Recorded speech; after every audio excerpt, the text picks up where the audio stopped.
brought you by Silver Pumps and Motors. Top quality और consistent performance के लिए सिर्फ सिल्वर पंप्स नाम याद रखना।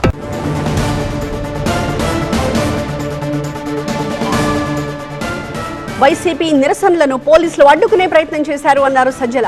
నిరసనలు ఎలా చేయాలో కూడా పోలీసులే నిర్ణయిస్తున్నారు, ప్లకార్డులపై ఏం రాయాలో ప్రభుత్వం చెప్తుందా అని ప్రశ్నిస్తున్నారు సజ్జల. చంద్రబాబు పాలనపై ప్రజాగ్రహంతోనే నిరసనలు విజయవంతమయ్యాయంటున్నారు సజ్జల. చాలా చోట్ల నుంచి ఎలా ప్రదర్శన నిరసన తెలపాలని కూడా వాళ్ళే డిసైడ్ చేస్తున్నారు పోలీసులు. చిత్రం అది. పీస్ఫుల్ ప్రొవిజన్స్ అని చెప్పాము, ఖచ్చితంగా అవే ఫాలో అయ్యారు, ఈరోజు అవి పాటించారు. ఇంకా మీరు ఆ ప్లకార్డు ఆపుకుంటే ఆగుతుందా? నీ వెన్నుపోటు, నువ్వు పొడిచిన వెన్నుపోటు ప్రజలు మర్చిపోతారా? చంద్రబాబు నాయుడు గారిని అడుగుతున్నాం.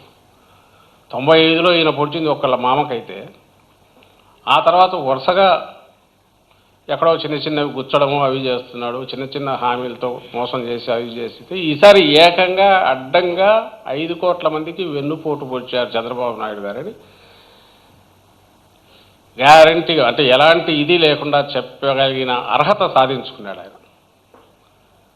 అదే చెప్పాము, అది ఈరోజు పెడితే రెస్పాన్స్ ఇంతగా వచ్చింది. నువ్వు దీన్ని ప్లకార్డులు ఆపితే ఆగుతుందా? దానిలో నువ్వు డైరెక్ట్ చేయడం ఏంది? నువ్వు ప్లకార్డు పట్టుకోవాలా, దాని మీద ఏం రాయాలి? నిన్ను అలౌ చేస్తే చంద్రబాబు జిందాబాద్ అని రాయమంటావు. ఎందుకు రాస్తారు?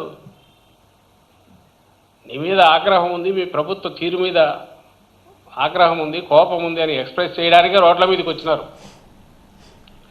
ఈ ప్రభుత్వం మీద నమ్మకుంటే అంతమంది ఎందుకు వస్తారు?